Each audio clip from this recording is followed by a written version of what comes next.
Good morning. My name is Ryan. I am a graduate of Florida State University and the founder of the North Florida Wildlife Center. We are 30 minutes outside of Tallahassee, and the North Florida Wildlife Center is a 501c3 nonprofit zoological facility dedicated to wildlife conservation through public education, captive propagation of rare and endangered species, and habitat restoration efforts. Let's take a look around. I started the North Florida Wildlife Center back in 2019, and with lots of help from family, friends, volunteers, and the community, we have gotten to where we are today, a very successful nonprofit zoological facility, about to go into our third year of operation. This here is Coda, who is my dog and security on the property, though if you ever do visit, he will try to go home with you, so be careful with that.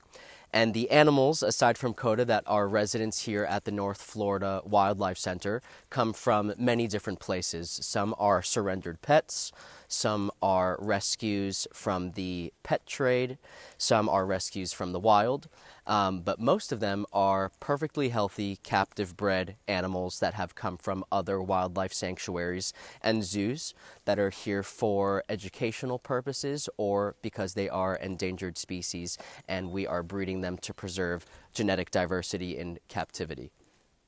So right now we are in here with our macropods. We've got Hervey, our black-tailed wallaby over here, and Marlu is our red kangaroo who's hanging out, taking a nap behind the tree over there. So black-tailed wallabies and red kangaroos are both native to Australia. These guys can be found pretty much anywhere over the continent. However, the wallabies will be more towards the eastern side of the continent in the wetlands and swamps and forests and things like that, whereas the red kangaroos can be found anywhere on the mainland searching for green grass to graze on.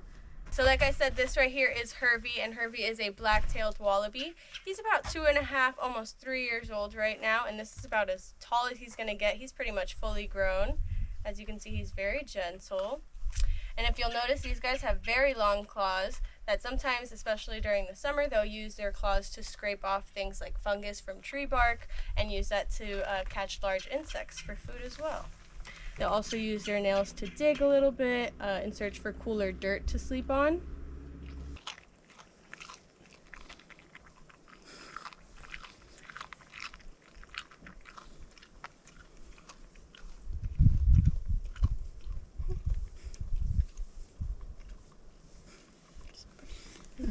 And then, do you know how you guys got these two guys? Yes, so Marlu actually came to us from another zoological facility in Maryland, and Hervey came to us from a facility in Ohio. So these guys weren't taken out of the wild or anything like that to be brought here. They were bred in captivity and have been raised around humans their entire lives. His eyes are adjusting to the light. These guys use the hottest parts of the day as their nap time, so as you can see, he is just waking up, and he's going to take a minute to kind of come back to reality before he gives us any attention. So this is Marlu, and Marlu is our 2 to 2.5-year-old red kangaroo. So he is still not fully grown. Red kangaroos can grow up to be over 5 to 7 feet in height. Male red kangaroos are the largest living marsupials, and they are the largest mammals to come out of Australia, to be native to Australia.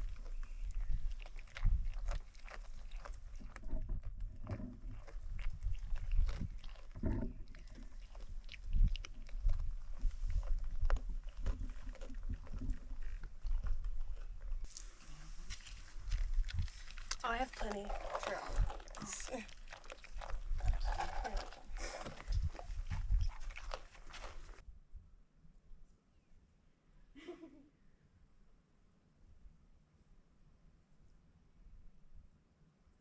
With me today we have Bomba. She is our great blue Turako. Now, great blue Turacos are native to parts of the western and central rainforests in Africa.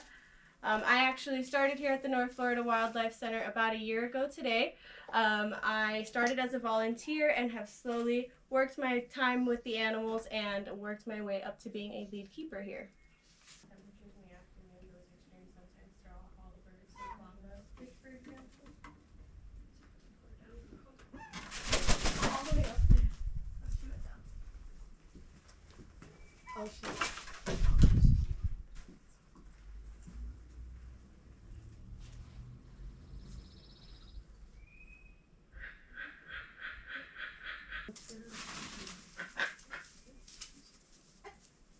Alright, so in this enclosure here we have a couple different species of birds. We have our white-cheeked and white-crested turacos.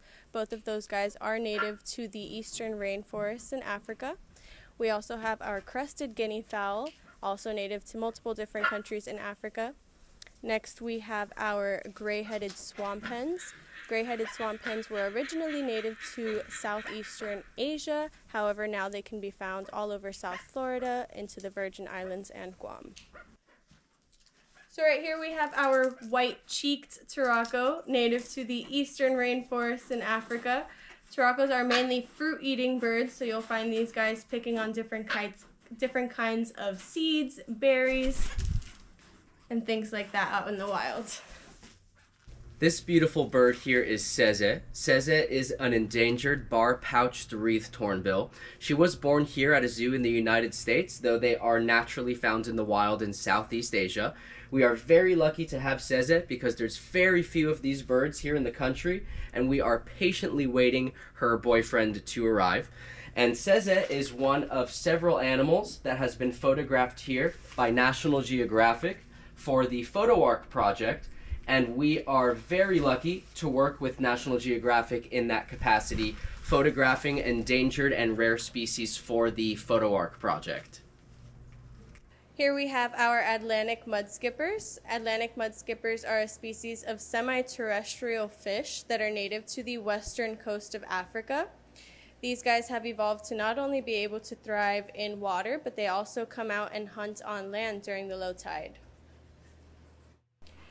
As you can see here, they are currently feeding on some cubes of mysis shrimp.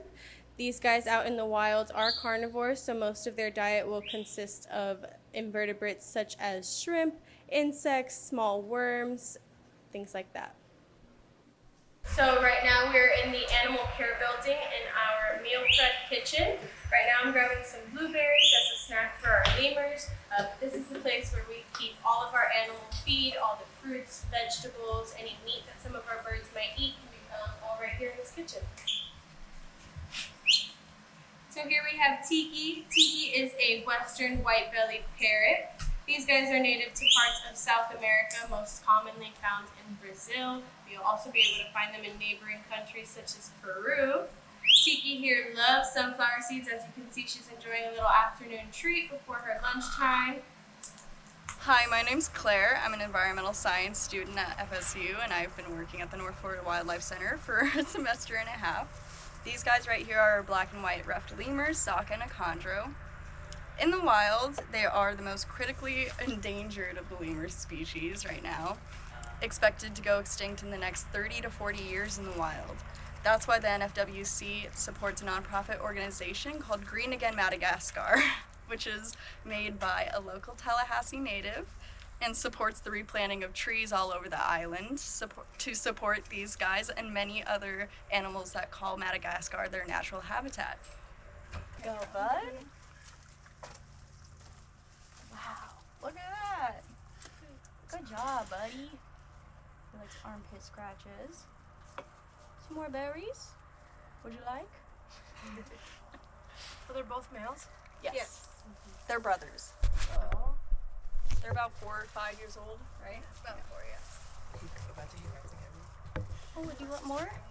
Oh, nom nom nom nom. Hi, my name is Elizabeth, and I'm an intern at the North Florida Wildlife Center, and I've been interning here since January.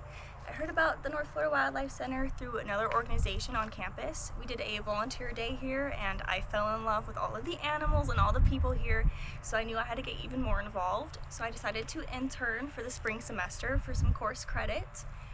And if you are interested in interning or volunteering here, check us out on Facebook. There will be a website that has our email address on it, and you'll just email about what your schedule looks like, and we can see if we can get you scheduled in. And if you're just interested in touring or visiting us, we are open Wednesday through Sunday. So right in front of us, we have Sebastian, our white pelican, and he is one of our rescues. He was found with a hook wrapped around his bill and his wing already amputated. And after his rescue, we realized he would not be able to survive out in the wild, so the North Florida Wildlife Center was deemed to be a good fit for him to spend the rest of his life. And if you kind of see the little feathers on the back of his head and the little horn on his bill, that is his mating season appearance. So the little horn will just disappear and fall off after mating season is over. You can kind of see his right wing amputated. He's kind of showing off right there. My name is Ricky Lee, and I am the administrator here at the North Florida Wildlife Center. We have a really cool volunteer program going on where you're able to get experience with different endangered and captive bred animals. If that's something you are interested in, our email address is info@northfloridawildlife.org. And we also have some sponsorships available if you're interested. We do exhibit and animal sponsorships. They are 100% tax deductible. And if you would like some more information on those, our phone number is 850-347-0921. And that email address is info@northfloridawildlife.org. We are currently working on our Founding 50 sponsorship. Our Founding 50 sponsorship will allow us to finish the construction of our facility, and a big thank you to any of our sponsors. They will get a sign with their logo or family name announcing that Founding 50 sponsorship, and again, that is 100% tax deductible. Thanks for coming by. We hope to see you soon.